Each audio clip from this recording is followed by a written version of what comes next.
Estamos iniciando mais um DomusCast com o objetivo de levar para você conteúdo para você síndico, pessoas da construção civil, arquitetos, designer e assim por diante. Estamos hoje aqui com o Jadson. Tudo bem, Jadson? Olá, tudo bem, Marcelo? E você? Tudo tranquilo, tudo certo. Vamos vir com muita novidade para vocês aqui. E que vem a nossa vinheta.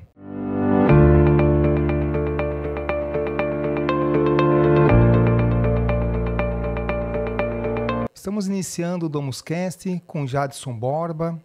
Vou trazer aqui um pouco do currículo dele. Ele é engenheiro de produção, pós-graduado em administração e economista. Dentro do currículo dele, experiência como gerente em grandes empresas, atua como consultor e instrutor, mentor, professor e coordenador de pós-graduação. E nós vamos trazer para vocês aqui um tema extremamente interessante, os ciclos de vida das organizações no modelo ADIZES. ADIZES que fala mesmo? É isso mesmo. Então tá, se tu puderes complementar o teu currículo que você quiser e também já nos aprofundar um pouquinho no método para a gente já ir conversando. Então, seja muito bem-vindo. Então tá, joia. Muito obrigado. Espero contribuir aí na vida das pessoas, né? Vida profissional e pessoal das pessoas que estiverem ouvindo o nosso podcast. Essa é a minha formação, né? Eu tenho uma brincadeira que eu digo, né? Quando eu cheguei nos 45 anos de idade, eu resolvi fazer uma virada de chave na minha carreira. Eu fui durante bastante tempo executivo em algumas empresas, como Tigre, Forte Leve. Trabalhei também na Duchas Corona.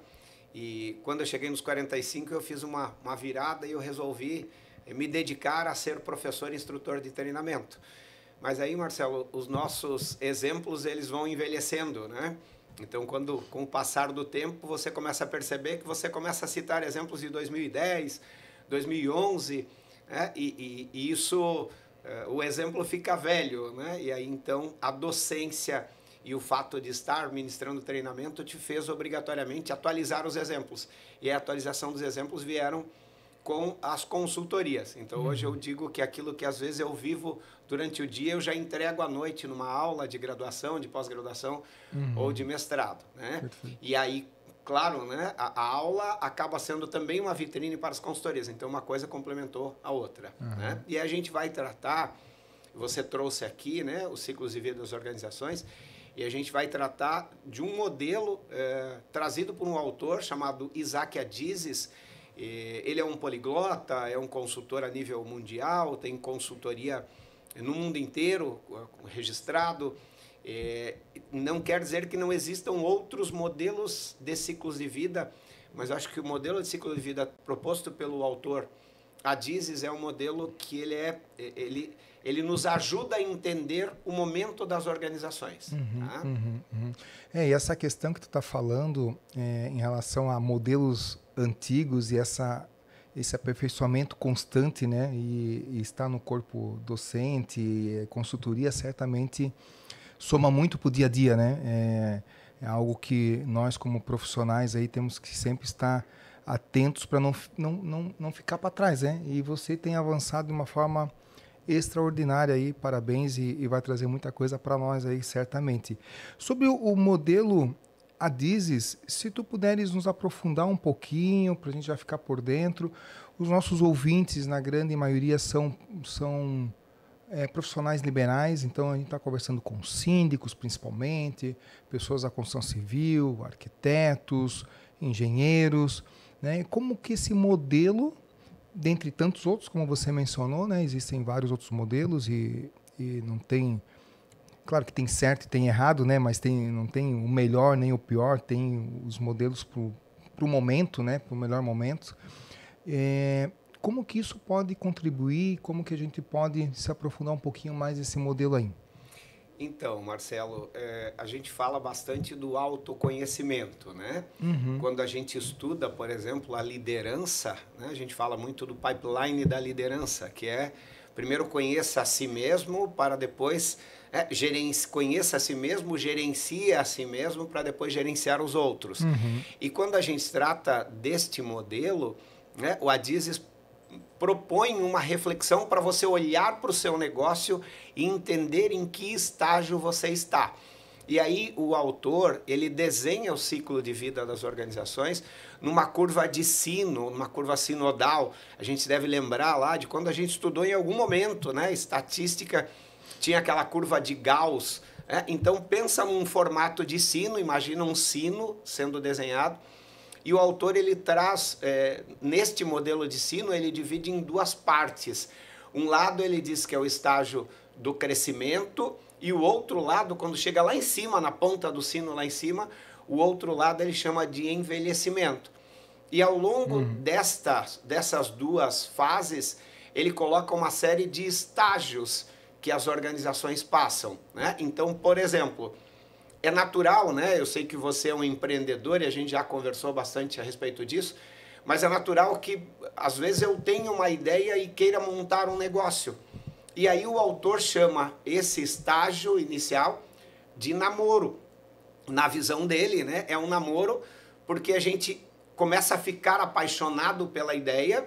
Então eu tive uma ideia de um negócio, eu começo a entender, eu começo a estudar esse negócio e aí eu me apaixono por esse negócio. Né? Então eu começo a buscar, a pesquisar e a partir do momento que eu estou convencido de que aquilo é bom, eu vou tentar convencer outras pessoas. E aí, nesse convencimento, o autor, né, o Adizes, ele diz que esse estágio de convencimento é como se você começasse a pensar no teu pitch de vendas. Vamos pensar aqui a pessoa que é um síndico profissional, administrador de condomínio, engenheiro, arquiteto. Em algum momento ele pensou na carreira dele, em montar um escritório, né? E aí ele começa a formular isso na cabeça dele. E chega a um determinado ponto que ele diz, opa, a ideia tá boa, agora eu preciso fazer um pitch de vendas, eu preciso vender essa ideia para alguém. E aí são os stakeholders, pode ser a esposa, os filhos, né? Todas as pessoas que estão envolvidas. E ainda o americano trata, né? Ele diz que eu também preciso convencer, porque em algum momento eu preciso recurso financeiro. E aí eles chamam de 3 Fs, né? Eu preciso convencer a família, os amigos e eventualmente eles até brincam, né? Os tolos que vão colocar dinheiro no meu negócio acreditando. E o autor, ele faz uma referência porque ele diz que se esse estágio, se essa fase do namoro ela não for bem absorvida, isso vai virar uma patologia. Então ele traz, para cada um dos estágios, para cada uma das fases, ele traz aquilo que ele chama de patologia. E aí essa primeira patologia, né, primeira doença, se esse negócio não sair do papel, ele diz que isso vira o caso. E a gente já teve, né, Marcelo e os ouvintes, inúmeras pessoas que às vezes a gente está conversando e a pessoa fala assim, poxa, tive ideia de abrir um negócio, mas eu não abri, né? Poxa, se eu tivesse aberto, estaria numa outra situação. Então ele vai contar aquele caso a vida inteira, né? Se ele tivesse feito, se ele tivesse colocado dinheiro, se ele tivesse optado em fazer, né? Então a primeira fase é a fase do namoro. O autor diz que ainda é CPF, não existe um CNPJ. Eu ainda não abri o meu MEI, ainda não abri a minha empresa. É apenas aquele momento, de fato, de eu estar apaixonado pela ideia. E ainda o autor diz, né, como se fosse um avião na pista, ele já taxiou, ele está na pista esperando o ok da torre de controle, né, para ele poder alçar voo. Perfeito, perfeito. Quando tu falou ali dos 3 Fs, e aí tu deu o significado dos 3 aqui para ficar claro para os nossos ouvintes, né? Então os 3 Fs é família, aí que tu falou 3 Fs, aí falou amigo, de friends e folks, que é tolos, né? Que é tolos, né? Então são realmente 3 Fs, né? É isso daí. Que são siglas usadas no mundo corporativo e nem sempre é tão comum, aí só para clarear ainda mais. Legal. Aí tem tem as fases, né? Isso. E aí tu falou da primeira, né? Isso, exatamente. Eu não sei se isso está estipulado, são 5 fases, 6 fases, 10 fases, enfim. Mas a primeira, então, é de namoro. É isso. É aquela fase onde, como você mesmo falou, a pessoa está sonhando, está vislumbrando, alguns, e aí eu não sei qual é o percentual, param ali, né? Infelizmente, né? Muita gente para. Eu tenho histórico comigo mesmo, já sonhei em outras coisas lá, quando muito jovem, fazer, não fiz, e vi que outros fizeram e deu certo. Também teve coisa que eu quis fazer, outros fizeram e não deu certo. Mas algumas vezes a pessoa se arrepende de não ter dado ter dado mais um passo, né? É isso daí. Para além do sonho, né? E talvez os passos que você vai trazer para nós ajude, certamente nos ajuda a afirmar em seguir ou não, né? Então falamos o primeiro, sonhamos, e agora, né? Quais os próximos passos, né? A gente pode ir falando um a um. Quantos passos são? Então, nós temos do lado do crescimento, nós ainda temos a infância, o toca-toca, a adolescência e a plenitude. Quando chega lá no topo, a gente tem a estabilidade, a estabilização, e aí, infelizmente, né, a gente começa a descer. E o objetivo é que a empresa não desça, né? Porque o último estágio do lado do envelhecimento é a morte. Então, como você comentou, né, é difícil a gente mensurar a quantidade de negócios que não saíram do papel. Porque, de fato, né, muitos negócios daqueles ficaram engavetados na nossa cabeça, nos nossos sonhos e não foram para frente. Eu tenho um caso, Marcelo, que é bem típico, né? Quando começou a pandemia em 2020, uma semana, 2 semanas depois, um amigo passou na minha casa, naquela época que a gente ficava a 3 metros de distância, ainda falava com máscara, né, com medo de ficar infectado lá, de pegar a pandemia, pegar o Covid. Ele passou na minha casa e falou assim: Jadson, eu preciso de um sócio. Ele já tinha uma importadora, eu preciso de um sócio porque eu vou trazer o teste de Covid. Isso vai demandar, assim, é uma demanda gigante, nós vamos ficar milionário com isso. E eu preciso de sócios, eu quero que você coloque dinheiro no meu negócio, eu já tenho uma importadora, eu já tenho aqui o telefone. Ele tinha um telefone que era na época do Onyx Lorenzoni, que era a pessoa de confiança do presidente Bolsonaro na época. E aí ele ficou me convencendo, então ele estava na fase do namoro. Ele ficou me convencendo de que a gente iria ganhar muito dinheiro com o negócio da Covid trazendo os testes. E eu não entrei no negócio com ele. E ele ficou multimilionário. O cara ganhou dinheiro à torta e à direita, né? E hoje está numa situação muito melhor. Então eu conto isso para as pessoas. Esse é o meu caso. Eu poderia estar numa outra situação, talvez nem estar aqui, né, Marcelo? Talvez vivendo aí, viajando o mundo, mas eu não entrei no negócio com ele. Né? Então esse é o estágio do namoro. Eu comentei, né, que é como se tivesse um avião na pista, já taxiou, já está na pista e está esperando a torre de controle.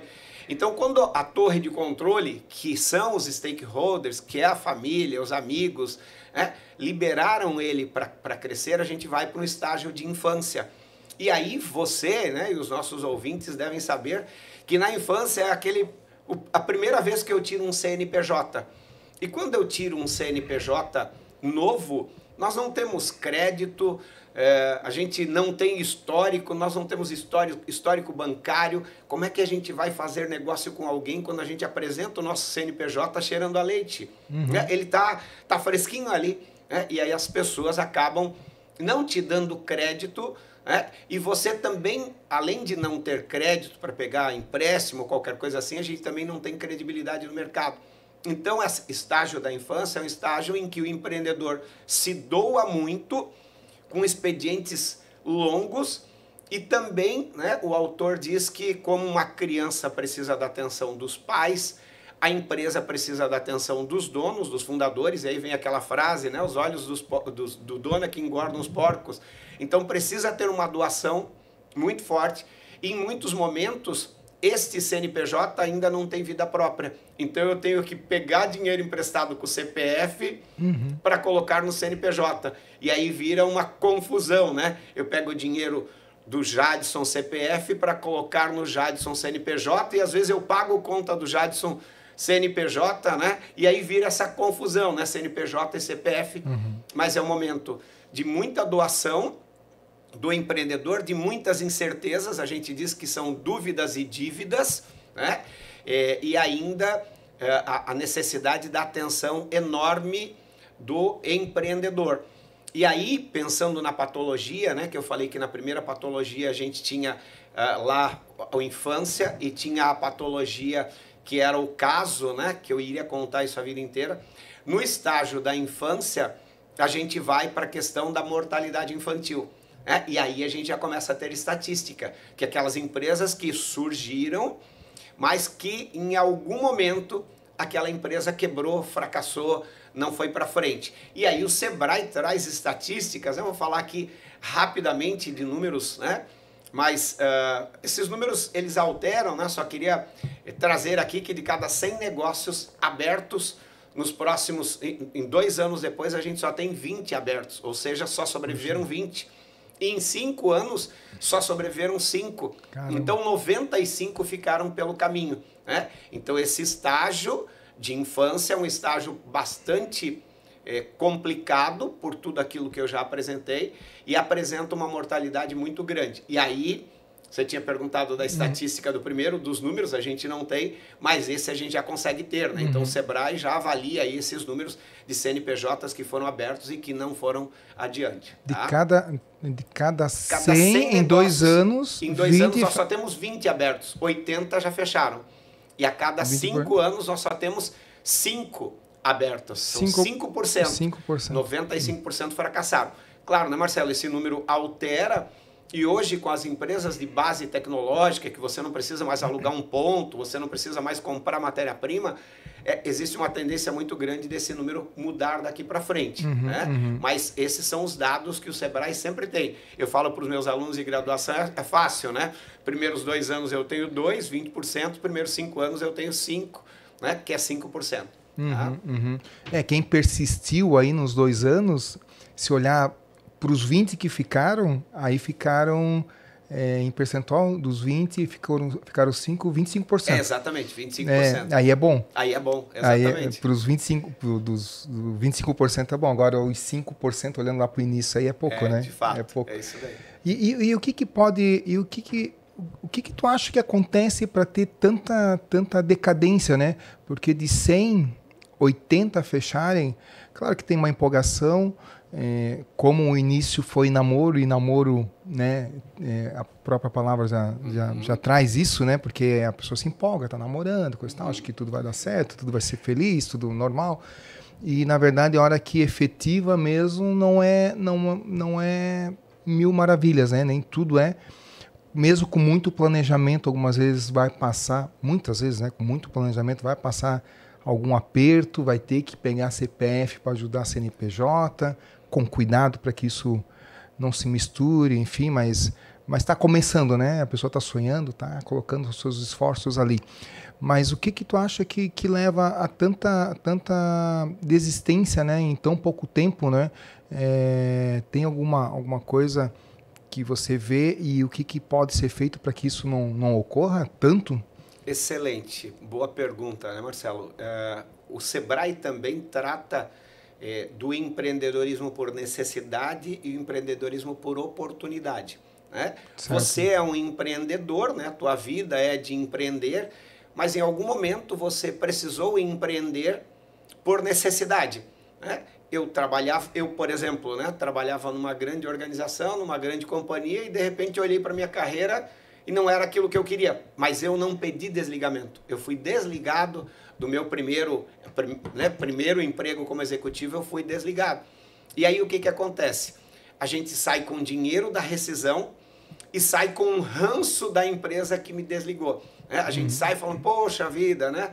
Sugaram todo o suco e agora jogaram o bagaço fora. Bem comum essas frases, né? E aí então a gente empreende por necessidade. Porque eu tenho dinheiro e eu tenho um ranço, mas eu preciso gerar renda no curto prazo, porque aquele dinheiro vai acabar. Sim. E aí eu vou empreender por uma necessidade de fazer renda. Você certamente, nos teus primeiros negócios, né, você fazia porque tinha que colocar dinheiro em casa para pagar os boletos. Sim. Depois vai passando o tempo, né, e você vai percebendo que as oportunidades que vão surgindo são melhores, e aí você começa a analisar mais. Então tem uma separação bastante importante, que é entender se eu vou empreender porque eu preciso de dinheiro no curto prazo para pagar os boletos que vão chegando, e num segundo momento que eu quero aproveitar uma oportunidade. Quando a gente quer aproveitar uma oportunidade, a gente não está com a corda no pescoço. Então você tem chances de estudar melhor aquele negócio. E aí, obviamente, tendo, né, a oportunidade de estudar, você vai levantar uma série de cenários e possibilidades que talvez você não estudasse se você tivesse a necessidade, né? A corda no pescoço. E aí você começa a trabalhar com cenários. Quando a gente está empreendendo por necessidade, normalmente eu só construo um cenário, que é aquele cenário, o cenário otimista.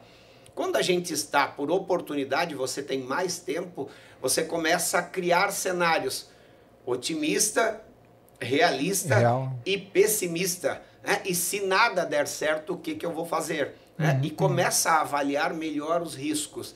E normalmente se traduz isso num documento, num plano de negócios. Então o empreendedorismo por oportunidade ele é muito melhor do que o empreendedorismo por necessidade. Sim. E a grande maioria dos empreendedores empreendem por necessidade de pagar a conta. Né? E aí, de novo, tem dois fatores que são prejudiciais. O ranço da empresa que me demitiu e o dinheiro. Né? Então são dois fatores que te levam a empreender, às vezes, de forma errada. E com esse histórico que tu trouxe, né, eu fiquei pensando aqui, existe as pessoas que realmente, né, como você falou, empreende por necessidade. Eu fiquei enxergando os 80% que fecham, né? A pessoa começa por necessidade e eventualmente o negócio até deu certo. Nesses 80 que fecharam, o negócio deu certo. Mas no percurso apareceram negócios de oportunidade. Daqui a pouco um negócio fechou para outro melhor abrir. Comigo aconteceu de fechar um negócio meu e tava indo bem. Estava indo bem, mas eu tive que optar, ou é esse ou é o outro. Qual que é melhor? Os dois estavam positivos, mas qual que é melhor? Eu vou optar por isso aqui. Então, nos 80%, quando fecham, claro que fosse um baita negócio, não tem como voltar atrás, né? Mas abriu por necessidade. Então, abriu por necessidade, botou a comida na mesa lá naquele período lá e já não tem essa necessidade toda, começa a investir, empreender por oportunidade. E aí já é um outro esquema mesmo, né? Porque Excelente. Aí tu já consegue visualizar com os pés no chão, né? Porque quando é por necessidade, meu amigo, aí tu tem que fazer acontecer, aí tu corre e quando eu vou por oportunidade já começa a ter uma análise um pouco mais frio, né? Perfeito, a tua colocação é excelente e dá um gancho bem importante para a gente já falar do próximo estágio, que é o estágio chamado toca-toca. Mas o que é legal na tua fala, né? Às vezes, de fato, eu começo a empreender por necessidade e surgem outros negócios que são oportunidades. Eu estou no Até negócio... paralelo. Exatamente. E aí eu começo a olhar outros negócios que vão surgindo. Eu tenho um exemplo de um amigo que começou a empreender por necessidade, né? Ele saiu de uma grande companhia e ele queria pensar em algo que fosse na área de tecnologia. E aí ele estava na área, né, da construção civil. E ele falou, poxa vida, quando se termina o projeto de uma casa, a pessoa pega a relação dos materiais e sai para comprar estes materiais. E aí ele vai orçando material elétrico em um, material hidráulico no outro, material, né, de acabamento. E ele pensou, não, eu tenho que fazer um negócio diferente. A hora que terminar o projeto, eu já queria conectar a necessidade dos materiais aos fornecedores. Então imagina um arquiteto, um engenheiro fazendo um projeto e quando terminasse ele queria conectar isso como se fosse um portal de compras e já mandar o orçamento do material elétrico para 3, 4 empresas orçarem, né, a lista dos materiais. E aí ele foi fazer um negócio que é muito comum no mundo do empreendedorismo, ele foi pivotar, ele foi verificar com o mercado se tinha aceitação. No primeiro cliente que ele foi, na primeira possibilidade de negócio que ele foi numa grande loja de materiais elétricos na nossa cidade aqui em Joinville. E a pessoa falou, acho fantástico, acho bem legal, pô, imagina, né, o arquiteto terminou um projeto, o engenheiro terminou um projeto, ele dá um ok, um enter lá, eu recebo o orçamento e já mando o orçamento desses materiais. Poxa, é muito legal. Só que essa pessoa diz para ele, eu tenho uma outra dor. No empreendedorismo a gente traz muito essa linguagem, né, da dor do cliente. O cliente foi, esse amigo dele abriu uma porta e mostrou para ele um estoque gigante de materiais obsoletos que ele tinha. Ele disse, a minha dor não é vender para esses clientes, a minha dor está aqui, que é dinheiro parado, é fluxo de caixa parado, eu preciso vender isso daqui. E naquele dia ele teve um outro estalo. Ele falou, poxa, eu estou tentando conectar o engenheiro com a loja de material de construção e o cliente, para facilitar a vida deles. Mas existe uma outra oportunidade, aí olha a oportunidade, existe uma outra oportunidade. Eu posso conectar esse estoque obsoleto desta loja a pessoas que querem comprar os produtos que ele tem e nem sabem. E aí viraria um marketplace, né? Eu conectaria o estoque obsoleto dele numa plataforma, como um OLX, por exemplo, e as pessoas iriam nessa plataforma para comprar esse material obsoleto, ajudar ele a desovar isso. Então, veja, dentro de um negócio que ele estava empreendendo por necessidade, apareceu um outro por uma oportunidade. Né? No empreendedorismo, quando a gente trata de startups principalmente, né, empresas de base tecnológica, essas oportunidades a gente chama de spin-off. Né? Eu tenho um negócio e abre oportunidades para outros negócios, então eu começo a alavancar. E aí, só para não perder a linha do raciocínio, no estágio dos ciclos de vida das organizações, o estágio posterior ao estágio da infância, que a empresa já abriu, já tem CNPJ, é um estágio chamado toca-toca. E aí, o toca-toca, o autor, né, o Adizes, ele diz que é aquele estágio em que o empreendedor ele olha para aquele negócio que ele montou e deu certo. O fluxo de caixa já fica positivo, eu já olho a conta corrente, já tem um dinheiro na conta corrente, e aí a empresa, os clientes começam a me procurar. Eu não preciso sair mais para procurar, eu já sou procurado, então eu já vou para um estágio mais avançado. Eu já tenho saldo na conta corrente. O meu CNPJ, ele não é mais novo, ele não é mais, não está mais cheirando a leite, como normalmente a gente fala. Ele já é um CNPJ que já tem alguns meses, então eu já começo a ganhar alguns créditos. E nesse estágio do toca-toca, é muito normal o empreendedor querer tirar dinheiro de um negócio que está, vamos lá, na infância estava engatinhando. Esse negócio começa, é como se fosse uma criança que começa a andar, a ficar em pé, a se segurar. Então, vamos lá de novo, fluxo de caixa positivo, os meus clientes estão me pagando primeiro e eu pagando os meus fornecedores depois. Isso faz com que sobre dinheiro na minha conta corrente e eu já olho para aquele negócio com uma certa arrogância, né? Opa, deu certo. Agora eu posso tirar dinheiro daqui para colocar dinheiro num novo negócio. Não tem problema nenhum.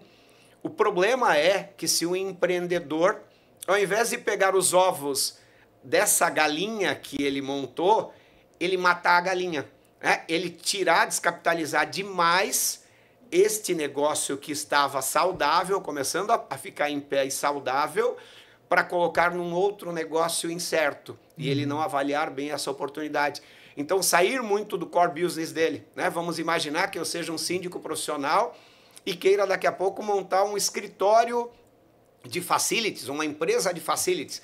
Então, eu como síndico profissional, tá tudo certo, estou ganhando dinheiro, tá bem bacana como administrador de condomínio, mas daqui a pouco eu começo a crescer o olho num negócio de facilities. E aí hoje, de repente, eu tenho 2, 3 empregados, daqui a pouco eu vou ter 100. E aí eu fujo um pouco daquilo que eu estava acostumado.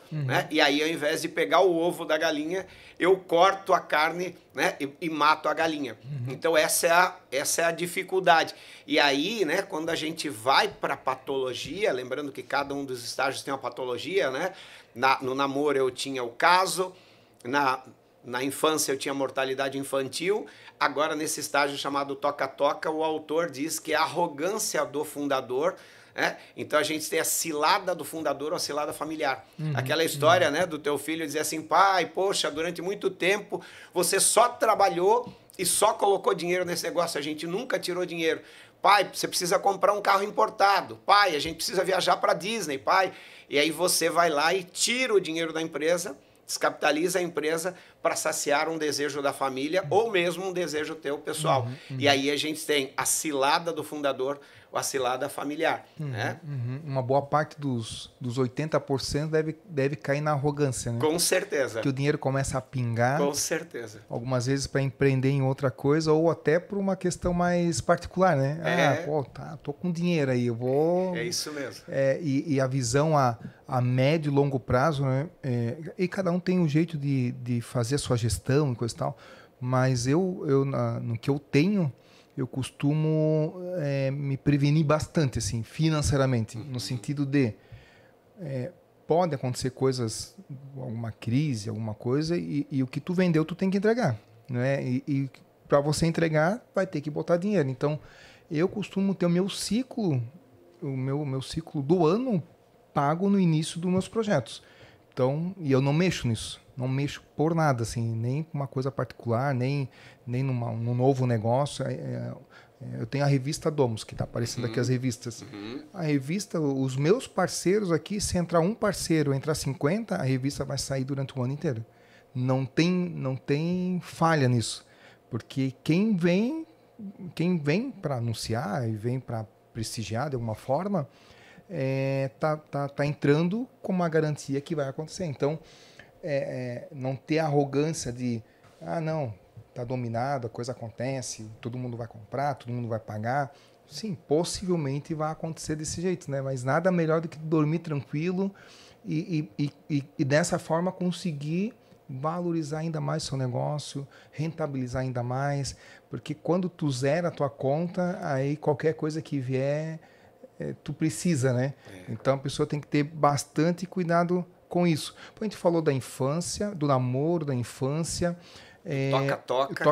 Toca-toca e adolescência é a mesma coisa? Não, agora a gente passa para adolescência. Tá. Mas eu queria te falar, né? Esse nível de maturidade financeira que você já adquiriu não é a maturidade que a gente sabe que as pessoas têm, que os empresários têm. E nem sempre não é fácil, né? Isso, exatamente, né? Por isso que um planejamento financeiro e orçamentário, ele é necessário. Né? Eu dou uma disciplina chamada Gestão Estratégica de Finanças na graduação. Né? Esse semestre eu tenho 110 alunos, a gente se reúne nas quintas-feiras e eu proponho essa atividade para eles. Né? São pessoas que administrarão as finanças das suas organizações e eu proponho para eles que a gente faça um planejamento orçamentário. Né? Que a gente olhe, vamos lá, né? Estou olhando maio aqui, mas que eu olhe até abril do ano que vem, tudo que pode acontecer. E as organizações. E aí, quando eu solto isso, eu vejo a realidade das organizações, esses alunos, né, eles não têm noção do que pode acontecer. É uma loja de carro que, se ele vender 5 carros, está bom, mas se ele vender 20, está excelente. E quando ele vende 20, ele pega aquele dinheiro e vai saciar, né, os desejos pessoais. Ele não pensa que no próximo mês ele pode não vender nenhum. Ele vendeu 5. Vendeu 20, né? Sei lá, no 13º ele vendeu 20, mas em janeiro ele não vai vender nenhum, e aí ele pega aquele dinheiro e acha, né? Como diz o linguajar popular, passa a ter vida de herdeiro, né? Acha que aquele dinheiro não vai acabar. Então esse planejamento financeiro, ele é muito importante, né? Desde os primeiros passos da organização, mas ele te ajuda a enxergar cenários futuros, né? Então, parabéns aí pelo teu nível de maturidade, é louvável, né? Ouvir isso de um empreendedor, e a recomendação é para que as pessoas façam isso. Gente, é muito simples fazer um planejamento orçamentário. Eu olhar o quanto eu imagino que eu vou ter de receita e o quanto eu vou ter de despesa, e lá no final vai sobrar um saldo. E esse saldo eu levo para o mês seguinte, e aí de novo eu vou fazendo isso, né? E aí eu posso ter uma previsibilidade de até 12 meses, mas algumas empresas conseguem fazer isso para 3, 4 anos. É extremamente importante, foi bom você trazer esse ponto. E criar nessa etapa aí de planejamento, de forma muito honesta, criar o Prolabore, né? Que também é muito comum, mas que passa despercebido pelos empreendedores, né? E claro, bom, Prolabore tem relação com a função da pessoa, né? Bom, dono não significa que vai ganhar todo o dinheiro, né? Se tem uma função ali, o dono vai ganhar lucros, né? Mas se tem uma função lá, não, eu sou dono e eu sou gerente de vendas aqui. Então, quanto ganharia um gerente de vendas? O gerente de vendas ganharia X salários mínimos. Então, é isso que eu vou pagar. Como é um negócio novo, tendo possibilidade, não é sempre que vai ter essa possibilidade, eu não me remunerei durante um ano em relação à revista. Eu pude fazer isso por conta que era um segundo negócio. Eu também sou síndico, então a sindicatura me mantinha tranquilamente nas minhas despesas particulares. Então, o que rendeu a revista durante o ano, eu guardei para pagar a revista do próximo ano. Não acredito que seja simples para a grande maioria fazer dessa forma. Para mim, coincidiu, e eu tive foco de não ser arrogante, de pegar o dinheiro e não, eu posso viajar, eu posso isso. E aí isso vem com uma palavra que eu escutei algum tempo atrás, de a gente criar o nível de, eu chamo de nível de contentamento. Tu falou ali, vendi 5 carros, ganhei lá 10 mil. Beleza, eu preciso de 5 para viver. Ganhei 10, pô, sobrou 5. Então 5 sobrou. É para reinvestir. Mas vendeu 20, ganhou 100 mil. Pô, aí o cara já vislumbra muitas outras coisas. Mas o que de fato está pautado? Qual é o nível de contentamento para ele? Eu acho que a gente se perde quando a gente cria um nível de contentamento a cada nova receita. E aí não tem fim, né? Aí cada mês tu tem que inventar uma coisa nova, tu tem que aí tu tem que criar novas receitas a cada passar de ano, de meses, porque tu nunca está satisfeito. Então, se o empreendedor puder ainda, além de tudo, planejar coisa e tal, e criar assim, não, o que eu preciso para o meu negócio, eu preciso ganhar X salários mínimos, isso me mantém em casa, e o restante eu vou deixar na minha casa aqui, no meu negócio, vou reinvestir e vou tirar como lucro no final do ano. Aí é perfeito, né? Perfeito. Marcelo, tua fala é muito boa, né? E eu estava comentando, às vezes a gente, né, nessa disciplina que eu dou na graduação, quando a gente vai fazer o planejamento orçamentário, né, é muito comum que a pessoa, sei lá, o menino, a menina que está fazendo o planejamento da empresa, eu falo, vai na tua empresa e busca dados, né? E aí eles vão, sei lá, uma oficina mecânica que tem 10 mecânicos, aí eles trazem lá, então, quanto de receita que eu acho que eu vou ter, e aí o salário desses funcionários, e aí toda uma série de despesas, e aí começa, Netflix do dono, escola do filho do dono, aluguel da casa de praia do dono. Eu falo, não, mas calma, isso daqui estão fazendo planejamento orçamentário da empresa, não é do dono. Então, uma recomendação, e aí é perfeito a tua fala, uma recomendação é quanto você precisa para viver ou quanto este cargo remuneraria se você trabalhasse nesse cargo numa empresa. E aí você define o teu prolabore.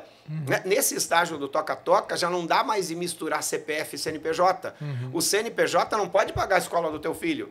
Quem tem que pagar a escola do teu filho é você, com o teu rendimento. Sim. E aí, de fato, ao longo do ano eu acumulei um determinado, né, volume de dinheiro, aí eu posso fazer uma retirada de lucro sem que isso comprometa.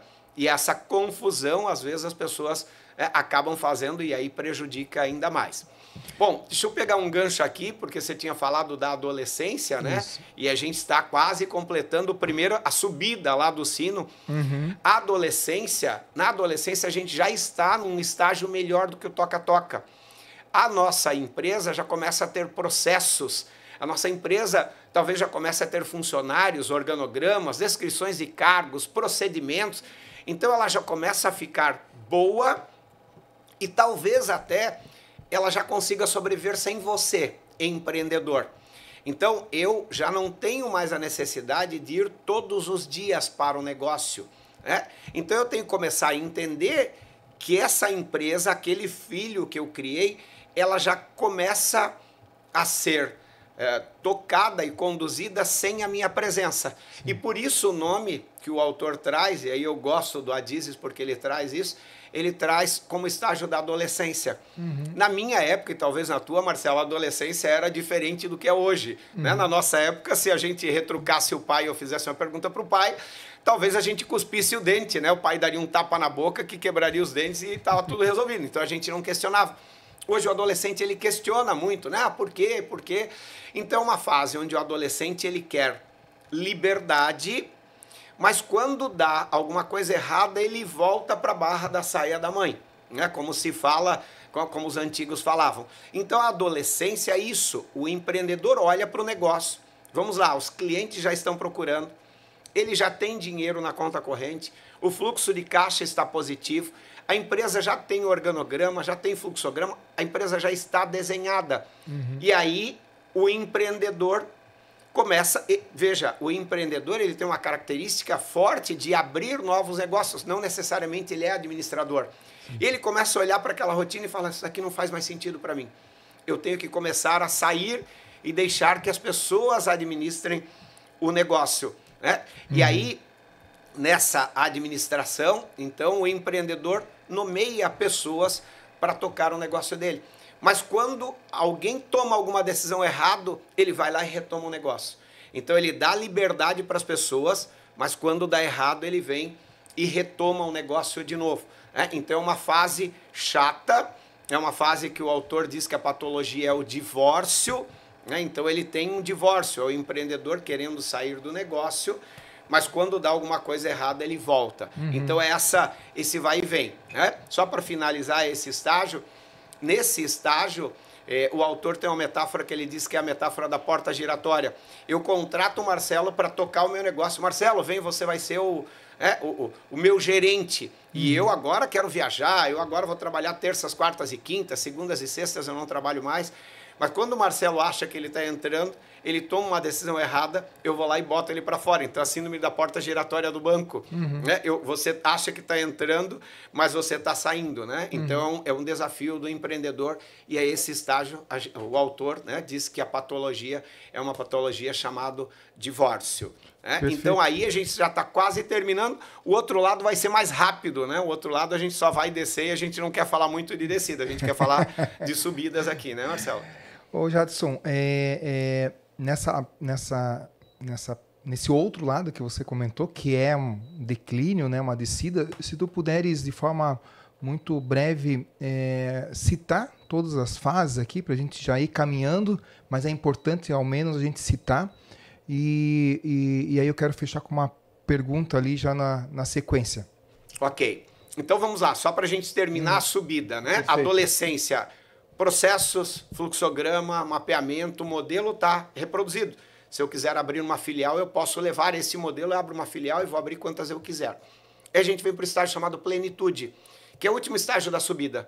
Plenitude, Marcelo, a empresa está ok, ela está plena, ela já está sendo conduzida e gerida sem o empreendedor. E aí, na plenitude, este empreendedor, aí sim, ele é convidado a abrir novos negócios, porque ele se distanciou do negócio, o negócio já toca sem ele, você deve ter alguns dos teus negócios assim, e você não precisa ir todos os dias, já tem profissionais que fazem, e dá tudo certo. E aí você começa, na plenitude, começa a pensar em novas organizações crianças. Então, o autor diz que na plenitude você volta para o estágio inicial, porque a empresa já está andando sozinha, e você aí sim, né, começa a pensar em novas organizações crianças. Por isso que a gente vê empresas grandes como Tigre, DEC, VEG, investindo em startups. Por que eles investem em startups? Porque a VEG já toca sozinho, a Tigre já toca sozinho, né? Agora eles precisam pensar em novas organizações crianças. E a gente chega lá em cima, né, que é o topo lá em cima, que é a estabilidade. Qual é o risco da estabilidade? Quando a gente vai lá para a ponta do sino, a estabilidade, o autor diz que é você começar a olhar para a sala de troféus e aí você começa a idolatrar mais os teus processos do que cuidar dos teus clientes. Né? O cliente pede para fazer uma... Não posso. O meu processo diz que não. Você pode parcelar em tantas vezes? Não posso porque o meu financeiro diz que não. E aí eu começo lá em cima a virar as costas para aquele que foi a alavanca propulsora do meu crescimento, que é o cliente. Né? E a gente vê isso, as empresas perdendo flexibilidade. E aí, Marcelo, chegou lá em cima na estabilidade, a gente diz que a gente começa a olhar mais pelo retrovisor do que pelo para-brisa. E o para-brisa é maior do que o retrovisor, para exatamente eu pensar em olhar para frente. Né? E a empresa começa a se balizar muito no passado. Né? O autor diz que você começa a olhar pela sala de troféu. E aí só, né, falando da descida. Então eu estabilizei, que é ruim, eu começo a descer, né? Eu tenho uma burocracia incipiente, burocracia e aristocracia. E aí, né, o autor diz, é como o 0800 hoje. Você quer falar com o teu banco, por exemplo, né, o teu banco tradicional, e aí você liga no 0800 e começa TECL 1, TECL 2, TECL 3. Daqui a pouco você completou o ciclo, caiu a tua ligação, você não conseguiu falar com ninguém. Você fala, caramba, não consigo mais falar com ninguém. Não, mas agora é tudo atendimento digital, a gente não conversa mais com o cliente. Aí, ok. Aí o cliente, a tua organização virou as costas para o cliente e agora o cliente vai virar as costas para você.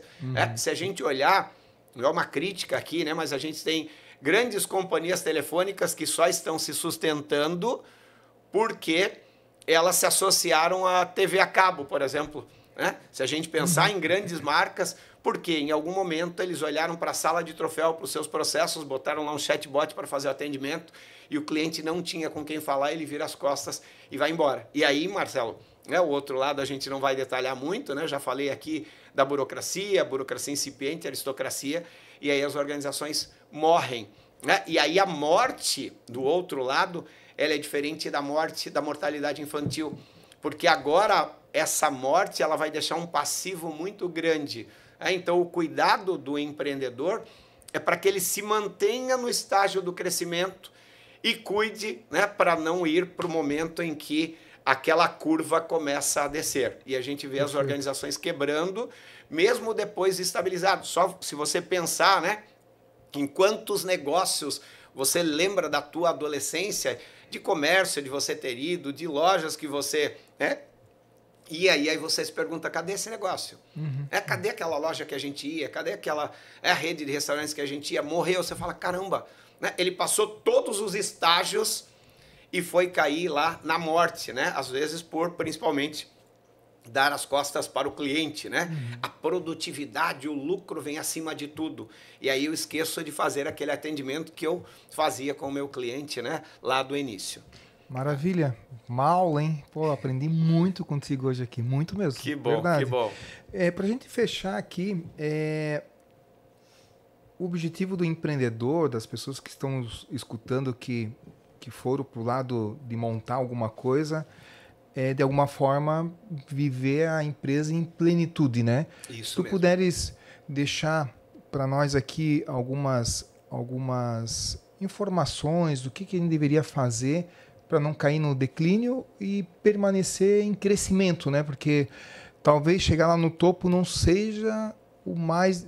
É difícil também, mas talvez não seja o mais difícil. O mais difícil é depois manter e crescer e evoluir, né? Então, para isso, requer muita dedicação das pessoas e, mais do que dedicação, ou junto com a dedicação, muito conhecimento, né? Se tu puderes deixar aqui para nós alguma coisa nesse sentido. Ótimo. Excelente pergunta, né? Excelente colocação, mas a gente tem que pensar daqui a 5 ou 10 anos como essa organização sobreviveria se você não estivesse à frente dela. Né? Então, hoje você toma muitas decisões, você como empreendedor, e se você não estivesse aqui, quem que tomaria? O meu filho, né? Ou o meu gerente de um projeto. Legal. Com base no que ele tomaria decisões? Ele vai pegar o telefone e vai te ligar a vida inteira? Não. Então eu preciso começar a pensar na organização sem a minha presença. Né? Começar o processo de delegação do que as pessoas podem ou o que as pessoas não podem. E aí padronizar os processos. Aquilo que deu certo, eu tenho que vir padronizando. É um atendimento que deu certo, é um e-mail que eu mando de retorno para o cliente, sei lá, um planejamento orçamentário, planejamento financeiro, criar e primeiro mapear e criar processos, criar procedimentos. A norma ISO 9000, quando ela surgiu lá em 94, ela dizia, né, ela vai garantir a repetibilidade do teu negócio. Não sei se você lembra, mas a gente, quando ia comprar um produto e olhava lá, padrão ISO 9000, você fala, pô, esse biscoito, ou esse serviço, esse carro, ele não vai ter variação. A gente acreditava tanto nos padrões trazidos pela ISO, e a ISO foi só um estalo. Opa, de fato, nós temos que criar, então criar padrões, olhar para frente e não olhar sempre pelo retrovisor, ter planejamento, fazer planejamento claro de onde eu quero estar daqui a 2 anos, 3 anos, 5 anos, né? Estabelecendo metas e principalmente cuidando das finanças. Né? Eu tenho um amigo que diz assim, senta no cofre porque é o cofre que é o sangue que vai correr na veia da tua organização. Maravilha, maravilha. Aprendemos bastante aí. Aculturar, né? A cultura dentro da empresa, da menor, média ou maior, é extremamente importante para que ela tenha essa sustentabilidade, né? E é legal que tu falou assim de pensar a empresa como a gente não estando lá, né? Quem que tomaria essa decisão? Como que tomaria essa decisão? Então, se a gente quer um negócio que nasceu na nossa cabeça do empreendedor, a gente quer desse jeito daqui 10, 20 anos, quem que vai tomar essa decisão? Porque a gente não vai estar lá para sempre, né? E eventualmente o empreendedor começa o negócio já pensando também em algum dia ter uma folga, trabalhar um pouquinho menos, mesmo que seja muito lá na frente, e então vai ter que deixar alguém para tomar a decisão, né? Eu quero deixar aqui meu agradecimento aos nossos apoiadores e patrocinadores, que é a BB Garantia, nos apoia, a B Brasil Produtos de Higiene, a Divinize, que é uma marcenaria especializada, a ESA Motobombas, a Shelby, o Sicredi, que nos cede esse espaço aqui maravilhoso para a gente fazer as gravações, o Sicredi, grande parceiro da revista Domus também, como os outros, a Sync Condomínios, o Grupo Torre Facilities, o ExoWork, o melhor coworking do Brasil, fica aqui em Joinville, e o Rolf Kulin Rooftop. As comidas que estão aqui para nós, o buffet que foi entregue aqui é da Casa Calante, da chefe Cirlei Veiga. Então esses são nossos apoiadores, patrocinadores, são empresas que acreditam aí no projeto voltado aos profissionais liberais, e de forma muito mais intensa aí na linha condominial, né, com os síndicos. Deixo aqui meu agradecimento mais uma vez, foi um prazer poder conversar contigo aí, nunca tinha conversado tão a fundo assim num tema, né, foi bem produtivo para mim também. Minha gratidão, e a você, nosso ouvinte, nossa gratidão também, e fique atento aí aos nossos podcasts que sempre tem grandes novidades. Muito grato.